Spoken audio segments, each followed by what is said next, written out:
Hey, what's up? This is the Leafs Convo for Oak Ridge Ford in London, Ontario. OakRidgeFord.com is where you're going to get your next truck, even with all of the tariffs potentially on and then potentially off, and who the hell knows.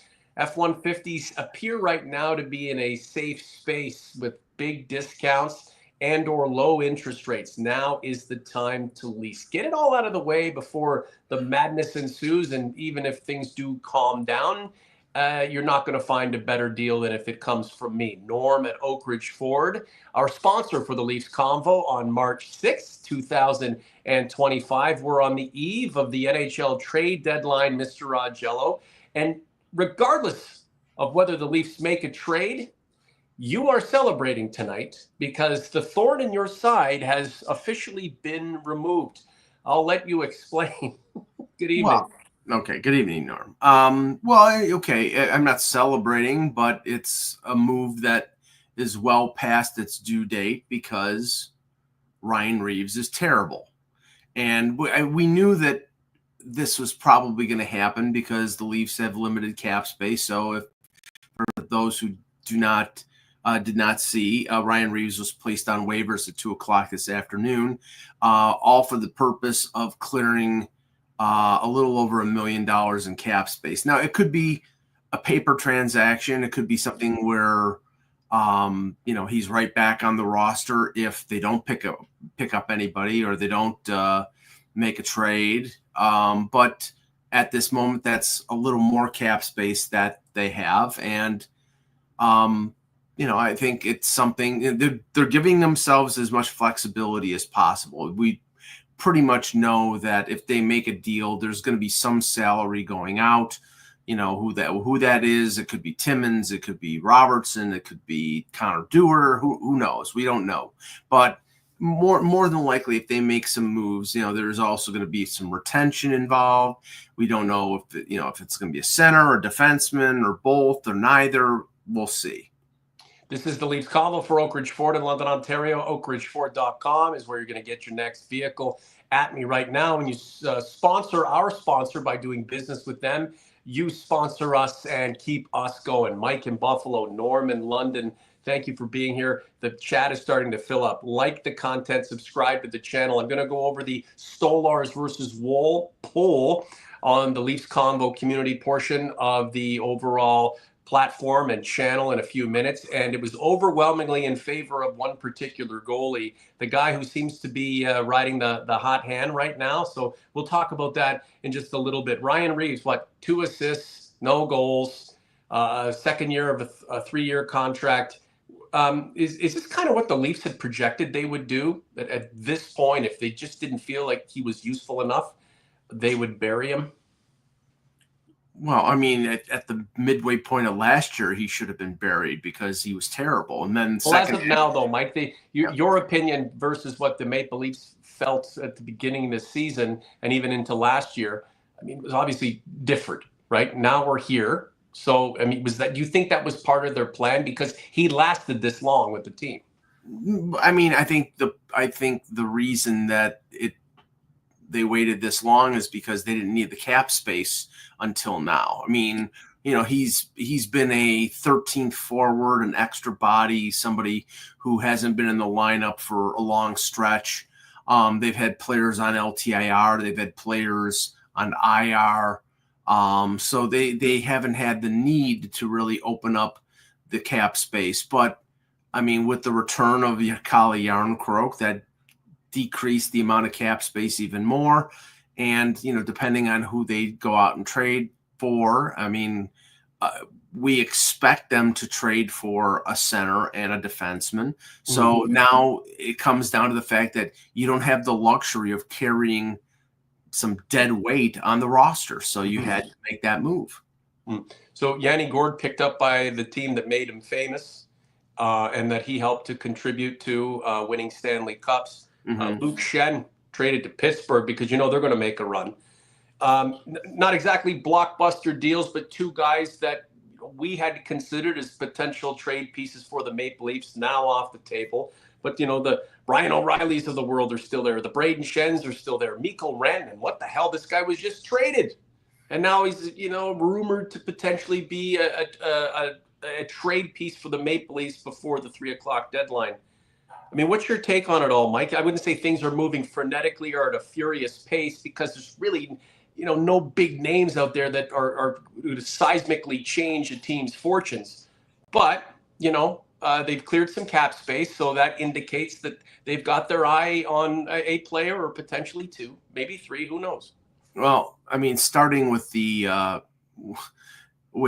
Tampa trade, it was patently absurd. I mean, they gave up 2 number ones and a number 2 for an expiring contract in Gord, which you would think that if they're trading that much, they probably have a good idea of whether they maybe can get him signed on an extension. And Oliver Bjorkstrand, who scored tonight for Tampa against the Sabres, he's got a year left in his contract. I mean, clearly Tampa Bay, I mean, they have confidence enough in the core group that they have that won 2 Stanley Cups, that they can get back there again, and that they needed to basically add a third line that they didn't have all year because their depth on their roster was pretty bad. Is that a strategic move based on how they've been playing and their ascent up the standings and their want to? Or do they believe the same thing we believe as Leaf fans, that the East is wide open? That's why they made this kind of move, and that's why they gave away that kind of draft capital.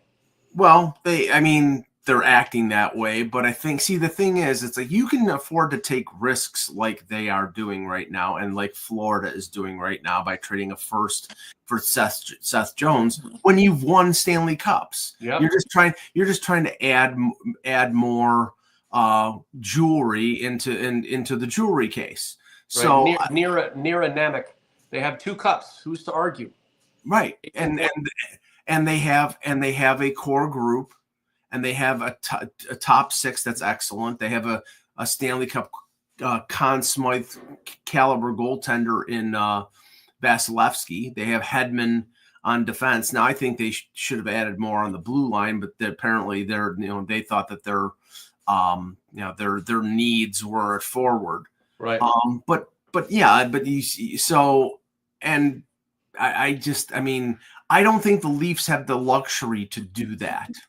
Now, I saw some comments out there that said, well, with the cap going up, the Leafs should be the team that trades draft picks and futures because they're going to be able to pay more than everybody else because not as many teams are going to go out there and pay right to the cap. What is this, 2005? You have to have young players to counterbalance some of the players that you spend $14 million on. Yeah, not even 2005. It's 1998. Yeah, it's just stupid. You have to have. Right. Tampa Bay with the group that they have. Gee, how did they get them? Cirelli, Point, Kucherov, Vasilevsky, Hedman. All those were draft picks. Right. All of them. Stamkos was a first overall pick. They built a core through the draft, and then they garnished them with free agents and trades. Now, when you have a core group, you can do that. And the problem What is, are the Maple Leafs, Mike? Well, but their core group hasn't won a goddamn thing. That's the problem. But they've tried to garnish Dubas before, right? Ineffectively for living in the next 12 hours. Ineffectively, that's the problem. The problem is that the Maple Leafs have not added where they needed to add to win. Only this year did they start adding on the blue line, which was painfully bad. And if you look at the last few games, and we'll talk about the last few games in a few minutes. What's there to talk about? Well, no. What do you mean? No, I'm being facetious. Oh, okay. We love talking about success, but I guess we also don't mind pointing out shortcomings when they come. When they're as glaring as they have been in the last couple of games. Mike, real quick. Yeah. Dale Simpson Rantanen to the Leafs for Nyes and another player is my bet, and then Jeremy W. Nyes for a rental would be idiotic. Yeah. Two things. Yeah. Two things. Would you have given up the draft picks that Tampa gave up for Gord? What if the Leafs? No. Would you have lost your mind over that? Yes, That is a completely asinine deal. But they have the freedom to do that deal because they've won Stanley Cups. They can afford, and they have a core group that they think can win another Stanley Cup because they've won them before. This core group in Toronto hasn't proved they can win jack. So it's like, you can't afford to give up 2 first-round picks and a second-round pick, which, by the way, Kyle Dubas already gave that up a couple years ago to win a round. You cannot do it. But we have to be careful of wanting it both ways. We want this team to augment and be better, but we don't want to give anything up. And the suggestion of sending Matthew Nyes, who just tossed them so well the other day, shades of Wendell Clark, for a Mikko Rantanen. Mikko Rantanen would be great in 1998, but in 2025, does he even make any sense? And imagine that just the tantalizing prospects that Matthew Nyes represents in light of all the great things he's already starting to accomplish in front of us. Well, I mean, again, goes back to the paralysis. We want new things to help us, but we really don't want to give away what we've got. Well, okay. When this rumor started to percolate, and I know David Pagnotta from the fourth period, and I've heard other people, speculated about it. Leafs are in on Rantanen. Okay, fine. They're in on Rantanen. What does that mean? Okay, well, the name Matthew Nyes comes up, and then forget about it. Now, if Rantanen was a player that had term, he's 28 years old. He's one of the best power wingers in the league. Matthew Nyes is 22, 23 years old. He's coming into his own. If Rantanen was not a rental, or if you knew that you could sign Rantanen to an 8-year deal, then we could talk. But the reason Carolina is trading him is because he doesn't want to sign Carolina. And more than likely, any place he gets traded to, like it's rumored to the Dallas or Florida or Vegas, the usual suspects, might be in on Rantanen. Okay, well, they're trading for him as a rental as well. I mean, if you're talking to Eric Tulsky, who's the Canes general manager, and he says, I want Matthew Nyes, I'd say, well, I want a date with Jessica Chastain, but we're not going to get what we want. I mean, give me a friggin' break. I hang up the phone on the guy, and I say, lose my phone number if he asks for Matthew Nyes for a rental in Rantanen. It's patently ridiculous. So Nyes is off. Nyes, but again, we talked about this last show. We talked about the show before that. I mean, for many a show dating back months. Mm-hmm. The field of opportunity is not very lucrative right now, and that's where you really have to be measured in what you're doing. Much to the chagrin of a lot of fans who feel like this is an opportunity, the East is wide open. But why are you going to blow your brains out when there's nothing to blow your brains out for? It's not like Sarah McLachlan's single. Well, I mean, all I can say is, Tampa spent the price that they did for a good third line center and a second/third line winger. Right. Florida traded a first round pick and their goalie of the future, at least he was a couple years ago, for a defenseman who was overpaid at $9.5 million. They shaved it down to $7 million, and they had the luxury of Matthew Tkachuk being on LTIR. The loss with Florida is not going to be felt right now. It's going to be felt in the summer when they probably cannot re-sign either Aaron Ekblad or Sam Bennett because they traded for Seth Jones. Right. I mean, in this instance, Toronto, their needs are simpler. Mm-hmm. They're looking for a third line center. Isn't everybody? They're looking for a right shot defenseman. Isn't everybody? And the thing is, you mentioned Luke Schenn. The Luke Schenn to Pittsburgh deal makes no sense whatsoever for Pittsburgh because Pittsburgh is going nowhere. Right. Now, he's got a year left in his contract.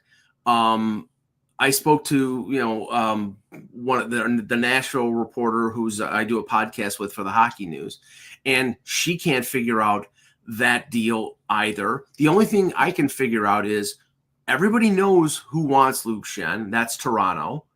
And there may be a couple other teams that do. Kyle Dubas is the general manager in Pittsburgh, and Kyle Dubas has a lot of draft picks who are in the system with Toronto, like Topi Niemela or Right. Roni Hirvonen, or some of these players that are with the Marlies who may not be part of the plan with Brad Treliving and Craig Berube, but they might be in part of the plan in Pittsburgh. Wes Clark was the one who drafted them. Kyle Dubas was the general manager that drafted them. That makes a lot of sense. Will it happen? I don't know. If he's asking for too much, then they'll go someplace else. But the thing here is, the Leafs have 4 assets that everybody is talking about. Right. Ben Danford, their first round pick from last year, Easton Cowan, their first round pick from 2 years ago, 2023, and Fraser Minton, and their first round pick in 2026. Right. Maybe Nick Robertson's part of that as well. I mean, I think they'll give up 1 or 2 of those pieces, but they're not going to give up 4 of them. And that's what Florida gave up 2 pieces for Seth Jones, and for the Tampa Bay gave up 3 pieces for Bjorkstrand and Gord.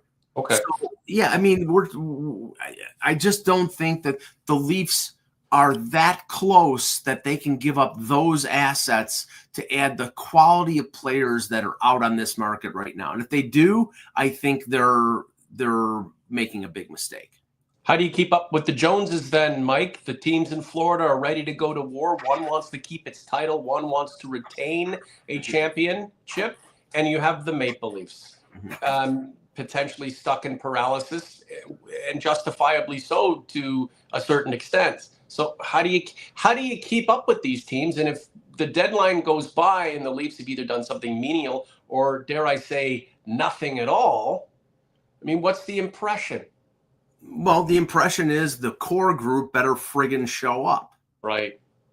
In the end, if they decide to do very little, if they decide to add a Luke Cunnin or, Luke Schenn, who's probably, bottom pairing, maybe some insurance on the right side. If that's all they do, then it's up to, and this has to be factored in.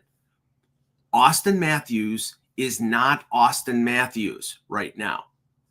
Will he be at the end of the season? Who knows? They know better than we do. But if he's debilitated and he's playing like he is, then why are you going out and expending assets to plug holes when the biggest hole right there is your number 1 center not being 100% healthy? The other big hole is, do you know who your goaltender is for game 1? Right. Because if it's Anthony Stolarz, he might not be available for game 3 because he's already gone down once this year, and that's been his resume for his entire freaking career. OG's conference, knowing what we know, are you okay if the Leafs just stand pat at the deadline and go to the dance with who they have, and it's not all that bad? The thing about the Tampas and now the Floridas of the world is their core guys have proven they can get there. So they have that, credibility, and their management is going to help them as they try to continue to, prolong a dynasty or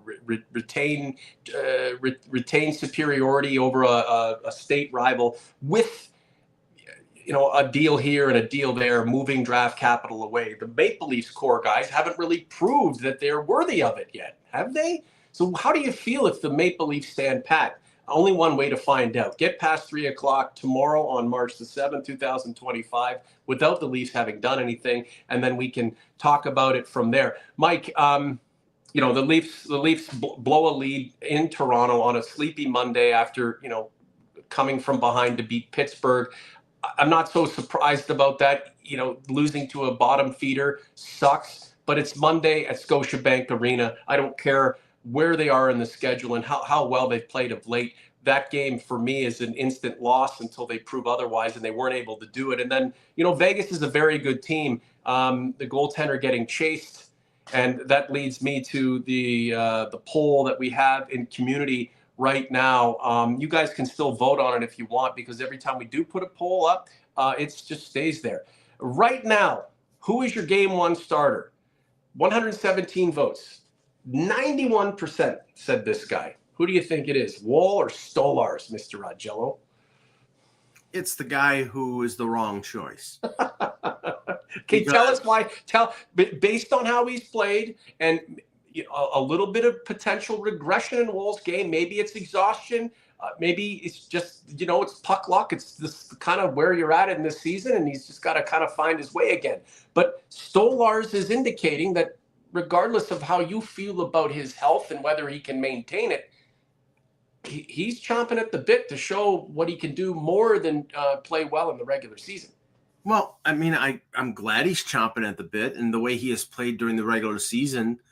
I mean, he's been the better of the two performers, but again, I will continue to say, and I'll say it till I'm blue in the face, and I'll say it even if they win in the first round. Anthony Stolarz will not be the goaltender that carries this team to a Stanley Cup. If they're going to win a Stanley Cup in the next few years, it'll be Joseph Wall who's the goaltender that leads in there, because he is, even though he's had his injury issues too, he's the younger and so far has been this season the more durable of the two goaltenders. Now, has the team played better in front of him? No. Right. And, and I had somebody say to me, well, it says, he chokes in big games. Gee, last year when they were down 3-1 and they went away from Ilya Samsonov, game 5 and game 6, those were pretty big games. The games when they were down against Florida when Samsonov got hurt. Gee, those were pretty good games. Who was in those games? Was it the ghost of Turk Broda? No, it was Joseph Wall. Well, channeled through Joseph Wall, it was the ghost of Turk Broda.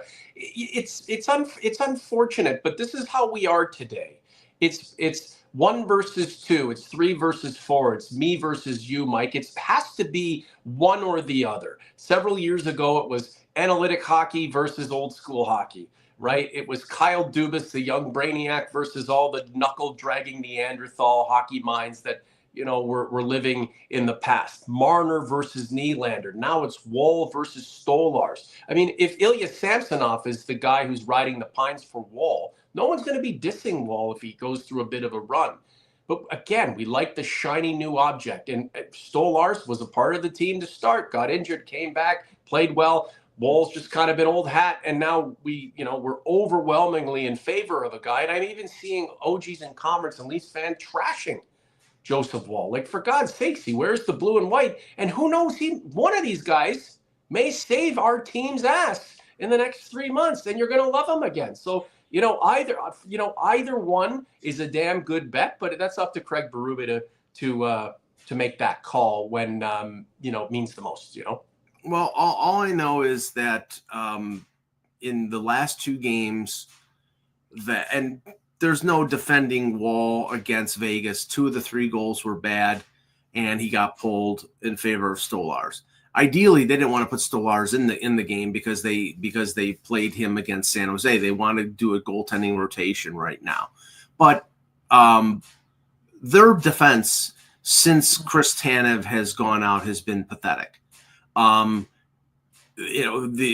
having to play Simone Benoit, who has not been the Benoit of last year, and playing Philip Myers regularly, who was a guy who barely was playing as an 8th defenseman in the NHL until he was sort of a reclamation project under Craig Berube, playing Oliver Ekman-Larsson on the right side, which he has not been a good fit on. All these things, with everybody healthy, they needed a defenseman. And now with Tanev out, who logs 20-plus minutes and blocks every shot. I mean, how valuable he is to this team. What's the situation? I think it was not a serious injury. They said it was day-to-day, but I think right now they're just being careful because he gets hurt again, then they're screwed. They need him to be 100% healthy, so I think they're taking their time. And that's the prudent thing to do. But they need a defenseman. Ideally, they need a top 4 defenseman. Do I think that they can get that before 3 p.m. tomorrow? No, I don't think they'll get. And if they do, they'll pay through the nose. I mean, if you're talking about Rasmus Ristolainen, or you're talking about Mario Ferraro, or you're talking about Luke Shen, those are all different type of defenseman. And T-Sec in the chat says Myers is an 8th defenseman. Right? He's been playing regularly in the top 6. Right. So when you're playing your 8th defenseman regularly in the top 6, that's a problem. Yeah, and you're playing Connor, and you've regularly played Connor Timmins, and you're playing Simone Benoit, and oh God forbid LJ in the chat, Connor Murphy. That is not the answer, for Christ's sake. Let me keep up with you, Mike. Look, the young blue liners have to support the stalwarts, right? They have to be there for the Rileys. They have to be there for the Tanevs, and they're going to stumble and speed wobble a bit. And this is with the leader out, the guy who they all look up to and is proven. And even though he's only been on the Maple Leafs for 5-6 months, I mean, it's almost like it feels like he's been here a lot longer, because he's a local boy, and it's almost like he's meant to be here. But he's out, and these guys have to pick up the slack. They're showing that it's difficult. And they're growing in the moment. So, all you can really hope for is that these guys can find their way, because, Mike, the defense really wasn't a problem for us for a very long period of time. They were battening down the hatches at the right time. Not the most offensive group, that's clear by the stat sheet, but letting the offense take hold, not collapsing, and, kind of playing a Craig Berube take no prisoner hockey, not necessarily literally, but just, closing out games, finishing games. Well, I mean, they're having some stumbles right now, Mike, and that's to be expected at this time of the year, especially with the stress of the deadline coming. So let's just get it all out of the system, and we'll see where it falls. But we're not talking about raw rookies here on the blue line. We're talking about Philly Myers is 28 years old. Simone Benoit, right, I believe, is 26. Connor Timmins is 25 or 26. But they're in their 20s. They still have more to prove. In many ways, right? Like I disagree, Norm. They've Philip Myers has played almost 200 games in the NHL. He is what he is. Now, is he bad? No, but he is not a top 6 defenseman on a Stanley Cup winning defense. Simone Benoit had a coming of age year last year, playing with Jake McCabe. Yeah. This year, without McCabe, and how valuable McCabe is based on how good the tandem with Chris Tanev is. Simone Benoit has looked like Simone Benoit, so he has faltered dramatically.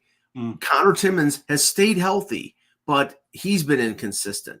So I almost think, and it was funny that Timothy Liljegren got an ovation when they did the little video for him on Monday.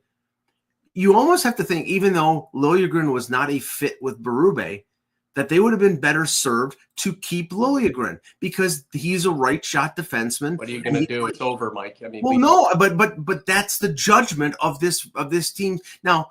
The fact was that Liljegren did not mesh with Berube's style. He likes big defensemen, and unless it's somebody like Morgan Riley, who's not big, but he's a very talented guy, he likes bigger defensemen. Well, was there a lot of outrage when Liljegren was traded?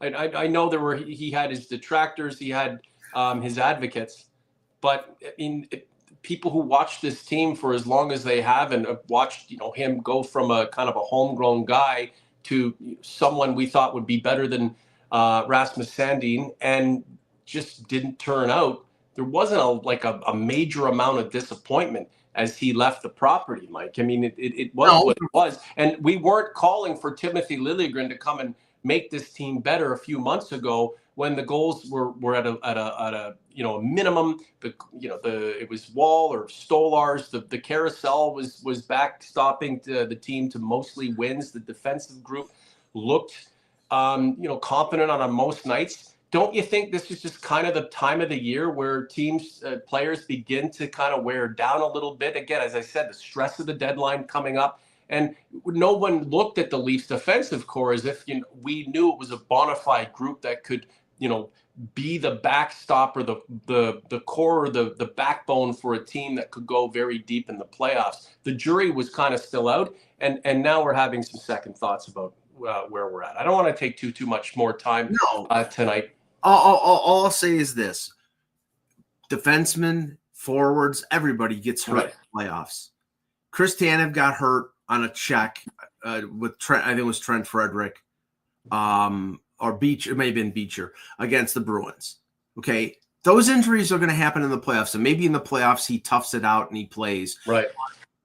You need 7 or 8 good defensemen to make a legitimate run to a Stanley Cup.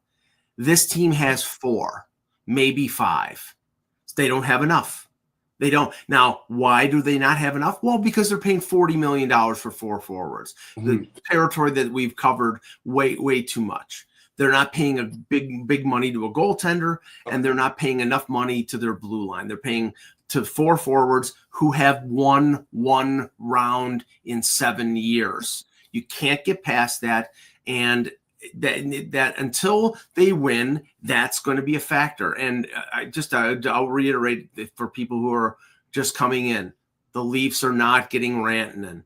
If you want to trade a player who is locked up for 4 more years under control in Matthew Nyes for a rental in Mikko Rantanen, that proves to me that you should never be a general manager of a Stratomatic hockey team, let alone, or a fantasy hockey team, let alone an NHL hockey team. Well, Francisco Pinto just got fired. If I have a chance to get Rantanen and the price is nice, I would do it right away. Yeah. Francesco, thank God you're not working for MLS&E. Thank you. Well, T-Sac, who I'm tonight making an OG. T-Sac, where are you? Here's a good one. Cowan, Mitten, Niemela, and a first for Crosby and Shen. T-Sac's either totally shit-faced or he's playing around with us. Yeah, I mean, Zach in the chat says, what should they do? I said they need to get a third line center and they need to get a defenseman. Do I sell off the very few prospects that they have in their organization? Would I trade a Nikita Grubyankin or Artur Aktiamov or Danford or Cowan or Minton? No, I wouldn't. I would not do that. Now, would I trade a second-round pick to get a Luke Cunnin or an upgrade up the middle? Sure, I would do that. Because you can get draft picks. You might be able to trade Nick Robertson and get a second-round pick during the offseason. Do I trade like a Topi Niemela for Luke Shen? Yes. I'm not unless you're getting a guy say for example, I'll give you a right shot defenseman that is being supposedly shopped, that has term on his contract, that if he actually is going to be traded, I would maybe give up a first-round pick, maybe a prospect, that maybe Brandon Carlo from Boston.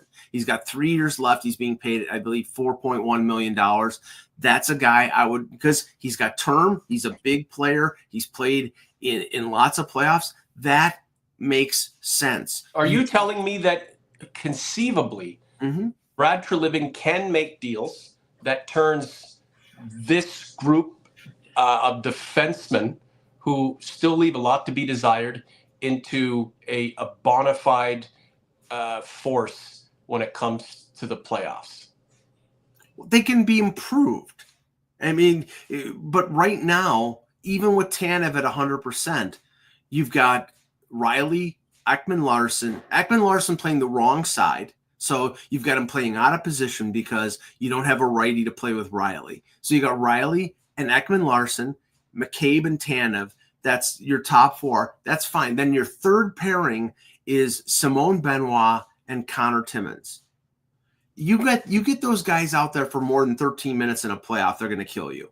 Nobody's nerfed, Mike, and we knew this all along. But when the going is good, you start to believe a little bit. And really, isn't that the essence of it all? This group, whether a patchwork, not enough, just enough, a little bit more than we expected, has to prove it's worthy of being tended to in the right circumstance. And maybe, really, Mike, this is just another year in the entire process of, the Matthews, Nylander, Marner era, Tavares being a part of the group, and we're going to have to, endure and absorb and suck up some more pain before the going really gets good. Now, Chuck Williams, I'm worried for this guy. Fuck the draft picks and prospects. The time is now. Tampa sells the future every year. Austin, Mitch, and JT are going to be the best Leafs of all time who did nothing.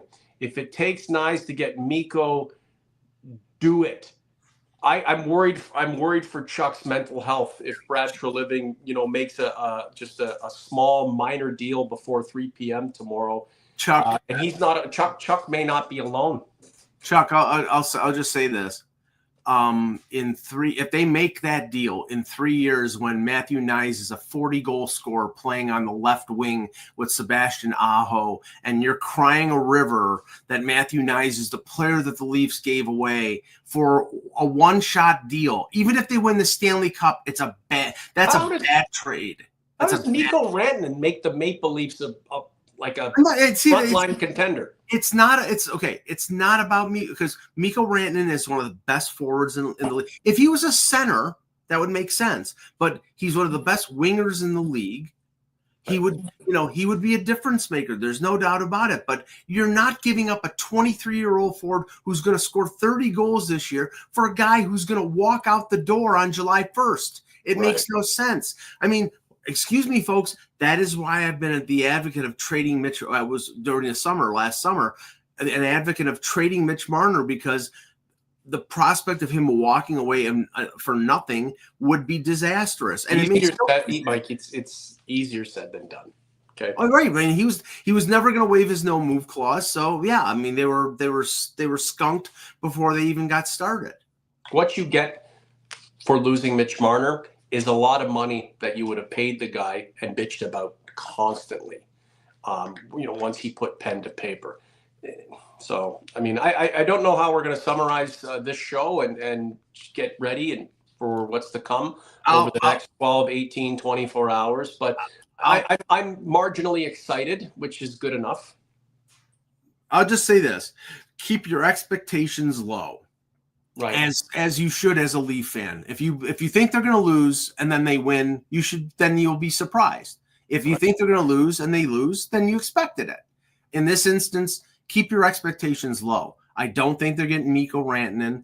I would seriously doubt that they're going to get one of the top centers in the trade market, meaning Brock Nelson or Scott Lawton. I don't think they're going to. If they give up a first-round pick and Fraser Minton for Scott Lawton, then that's a terrible deal. Even if Scott Lawton is here for another year, I would rather give up a third-round pick for Luke Kunin, who's not great, but I think he helps the depth and he's not a bad player.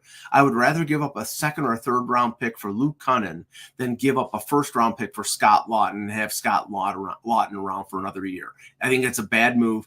Now, do I think they're going to? I think right now, the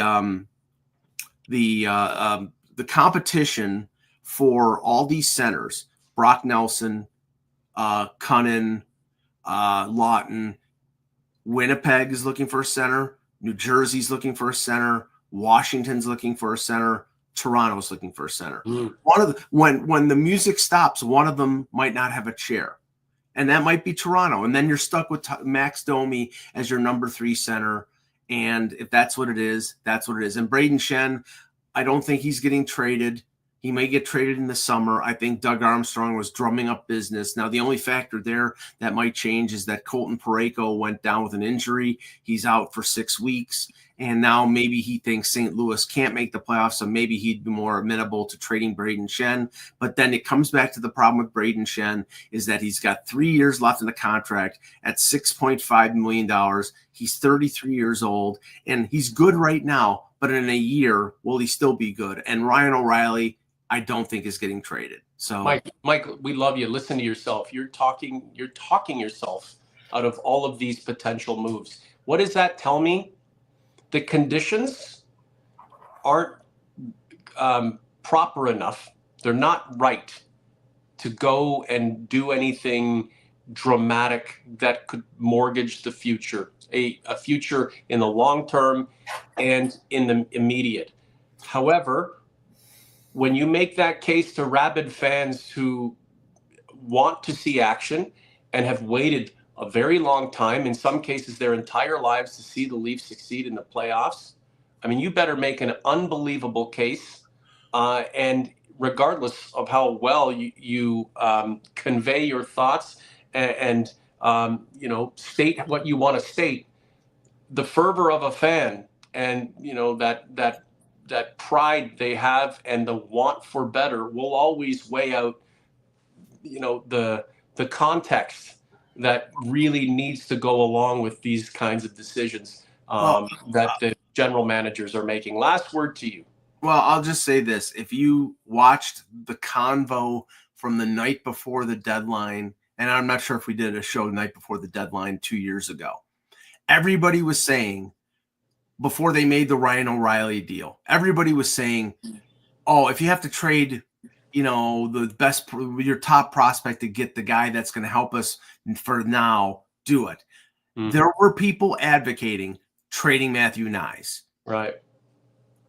And how's that turned out? Because Matthew Knies is on the top line. He's going to score 30 goals. He could be here for another 8 years. He could be an all-star.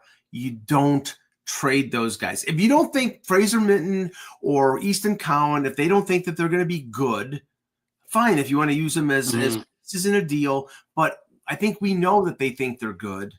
And if that's the price to pay to upgrade your third line center or your fourth defenseman in your top four, it's a price too great to pay.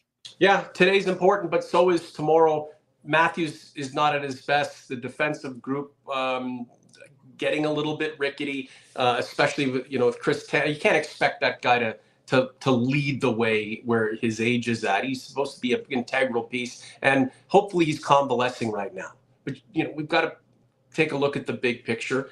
That said, maybe this team does catch lightning in a bottle and continues to play as well as it has this season, wins the division and gets through the first round into the second round where all bets are off, right? And if they get anywhere substantial, let's just put it this way: if the team makes it to the second round, I don't know if that's going to be satisfactory for most of the fan base, but it's better than what we've seen during the Matthews, Nylander, Marner, Tavares era. Dare I say they get to the conference finals and didn't part with any major pieces, draft or actual players on the ground. Then we're on to something. But there's only one way to find out, and that's get into April, get into the playoffs, and see what these core four players who have been leading this team to, a round and a second round can do when push comes to shove. And let's face it, it's not going to be the core four at this time next year. It'll most likely be the core two, maybe the core three. We shall see. OG's Converse, thanks for being here tonight. Like the content, subscribe to the channel. More likes, the merrier. More subscriptions from you guys, more subs, the better. If you share our content, that would be amazing too. We're on TikTok. We have not been banned in our second go around. I've tried to create an account that just piggybacks what we're doing here with Convo Short. So if you are on TikTok, and don't lie, you are, give us a follow. The Leafs Convo or Leafs Convo clips, it would mean a lot for Mike and I if you can jump on board with what we're trying to do. Oak Ridge Ford is where you're going to get your next vehicle. Low interest rates, great residuals, and some amazing discounts. At Norm at Oak Ridge Ford, I'm just a text or an email away, or you could DM me through Instagram. And when you support Oak Ridge Ford, you're supporting the podcast. Mike, I'm sure you have a busy day tomorrow. Yep, doing a trade deadline off the post podcast with a group of writers. So 2:00, just follow my Twitter feed and come and watch. Okay, and if shit hits the fan or something crazy breaks, do you mind if I call on you and maybe we can get together for another quick show? I mean that's what we're here for. Yep. That's what I'm here for. All right. For Mr. Augello in Buffalo, New York, I'm Norm James in London, Ontario. The Leafs Convo for Oak Ridge Ford is out. We'll see you again real soon.